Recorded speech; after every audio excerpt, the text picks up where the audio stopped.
Good morning, everyone. Welcome to the shop. A little bit of a slow weekend. Didn't really get much done project-wise. Just don't worry about that thing. But anyway, last week's video did so well, the two-part series. I got a few orders. I had to buy me a whiteboard because I can't remember them all, which is a good thing. So anyway, got that going.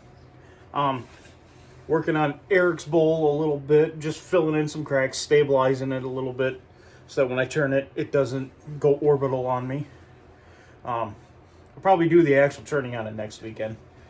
This weekend, I just wanted to kind of go over my sanding setup a little bit. Kind of an interesting thing the way I've done it.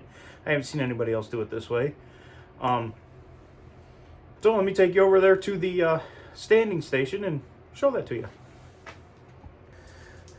Alright, I do several different things. I've got a couple of different sanding stations set up. I do some pen turning for fun on the side. That's what I keep my old Harbor Freight greenie for. It's what I started with, this lathe. If you're looking to start out, just go to Harbor Freight and get one of these cheap things. They don't have a lot of power, so if you get catches, you're not going to chuck stuff across the room. It's just going to stop turning. It's not the end of the world. But anyway, for my pen sanding, for Christmas, I got these Wood River sanding belts. So I decided to make a holder for them. I've got another pack inside the holder right now too that's almost gone. But I keep the belts in there. This is just an old hacksaw blade that I cut off and drilled a hole in. But that's for tearing them off. And then, because you're not tearing off a new one, and you need someplace to put the old ones, I use some binder clips. Regular old fancy binder clips. So you just can push it with one finger, dink, and you can hold them there. 150 up to 600, which is more than enough for pens. Then after that, I hit them with the Mr. Clean Magic Eraser. After I hit 600, it just helps take that little bit of extra off, and then I usually finish them with some kind of friction polish. That's the pen sanding side of things. Alright, now for the bowl sanding side of things and anything else I need to sand. I use 2-inch and 3-inch discs. I go from 80 grit up to 600 grit. I don't really have a reason to go past 600 unless it's a really fancy, funky figured piece. I'll pull out the 1,000 and 3,000s. But usually 600 is where I stop at. That's more than enough. I run 3-inch discs and I run 2-inch discs depending on the bowl, depending on what I'm doing, how tight the corners are. I change out the discs. Every time I buy sanding discs, they always come with a couple of these extra drill attachments with the pads. So I just decided, well, screw it. Instead of ripping them off with the Velcro, every time you rip it off, the Velcro gets a little bit weaker. It gets a little bit, not as good. Then it ends up flying off, getting sucked up in the dust collector. Then you got to take the dust collector apart because it usually gets caught up in the fan, and yeah, it's a thing. So I got some cheap magnets and a cheap piece of 2x3. I drilled and sunk each magnet into the 2x3, and all I got to do is with the keyless chuck on my drill is just grab it and put it up there. It's good to go. And I can also hang things like screwdrivers, picks, whatever else. I tape, if I'm using my ruler, anything metal I can just clip to it right away. Makes it a lot faster.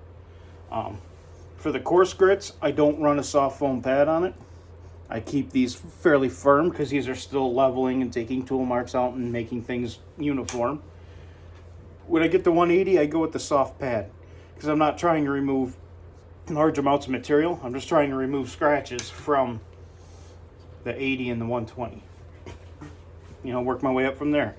For a drill, keyless chuck, Harbor Freight, $17. Nothing fancy. This one's been going for a year. It's a little bit noisy now, but if you can get a year out of a $17 drill with the amount of bowls that I've been doing, you're pretty good. Like I said, keyless chuck makes the system work. Let me throw this back in the holder. When I'm done sanding, and if I want even higher gloss finish, I have a buffing system for my lathe. Move you over here. It's got the tri-poly, white diamond, and then carnauba wax. It can make a bowl insanely shiny. In fact, I have an example I'm going to show you.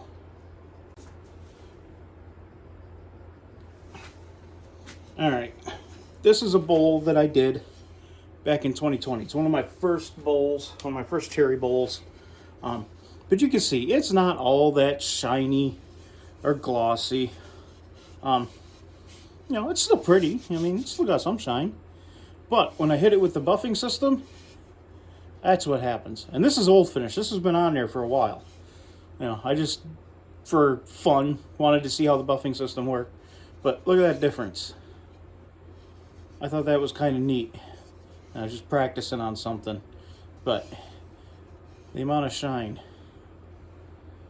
Anyway, that's what the buffing system can do. So if I want something that really shines, I can do that. Also, I had it turned off while I was showing you my sanding.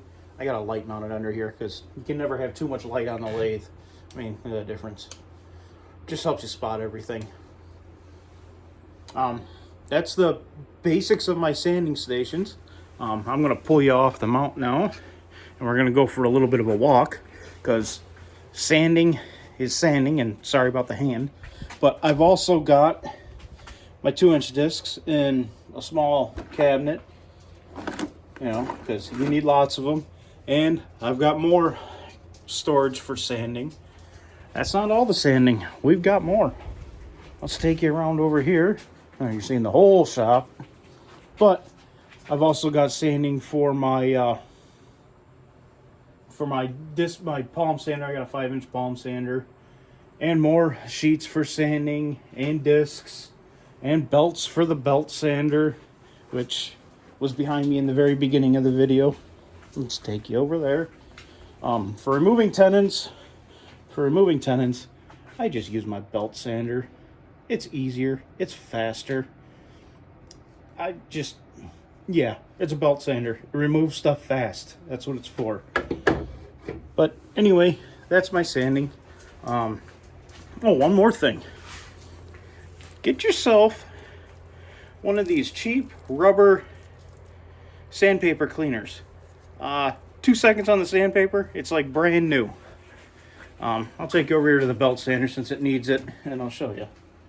Let's move that thing out of the way. It's gonna be a little bit loud, but all you gotta do.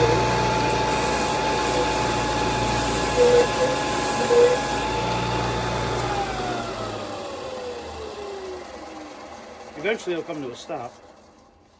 Look at that. That belt looks brand new now. That's all you got to do. So anyway, that's my sanding system. That's a little view of my shop, how I got it set up.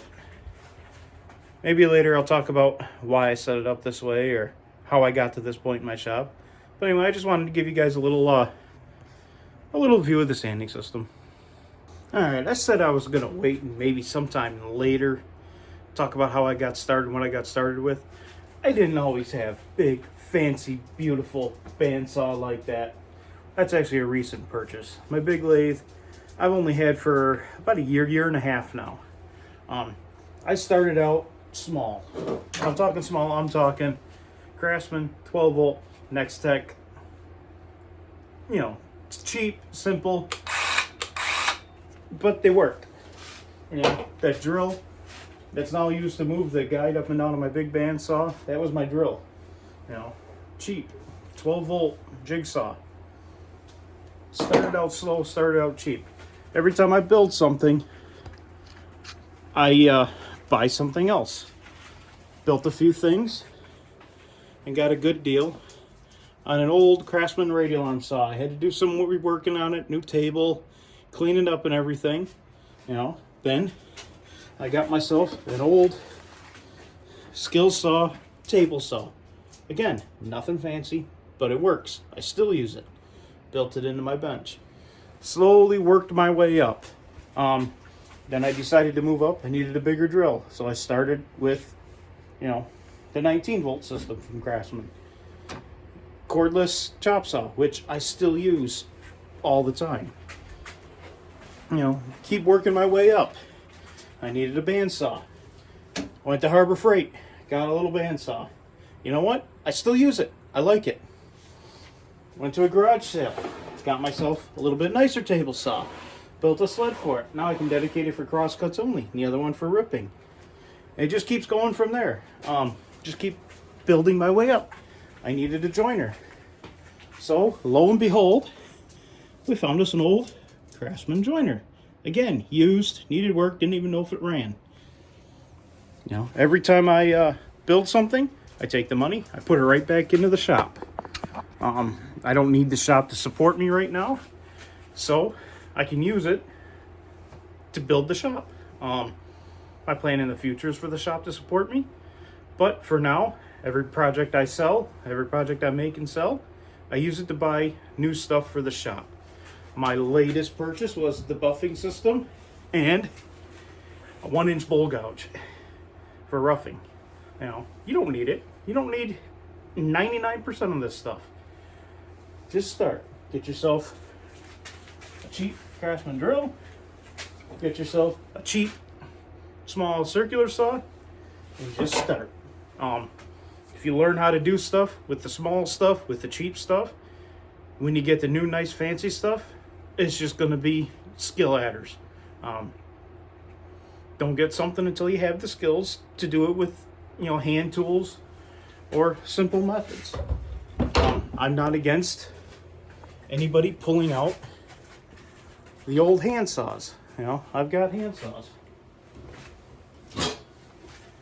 This will cut a 2x4 darn near as fast as the fancy, you know, as this. Maybe even faster, you know, if you know how to use it. Do I have fancy dovetail saws? No, don't need them. Cheap Japanese razor saw. Works fine. Like I say, learn how to use what you got, and when you get something new, it'll be even better. Are my clamps high-end? No. Garage sales. Start small, work your way up. You don't have to have the best of everything right away. Before I owned a chainsaw, I got a 3-foot crosscut saw. That's how I started cutting my ball blanks up. Is it a lot of work? Oh yeah. Good cardio, but cheap. Low maintenance. You can sharpen this with a simple file. You don't need anything fancy. You don't need any fancy systems or ways to hold it. A simple hand file. And just slowly work your way up. The key is to start. Anyway, that's my little shop tip and my little how I do it and how I got to where I am. And as I get bigger and as I do more things and sell more things, I'll buy more things. Eventually, and I'm working on it, I'm going to build a brand new, bigger shop. You know, I want something with some outside work area, some inside work area. I want space. I've got 13 foot wide and 20 feet long right now. And I've got all this crammed into. Everything's on wheels. Everything's got to move. I would love to be able to permanently plumb everything. I would love to permanently plumb my dust collector instead of having to dink with, you know, the hose laying on the floor. But hey, with time. All things with time. Be patient. Just start building things. You'll be happy you did.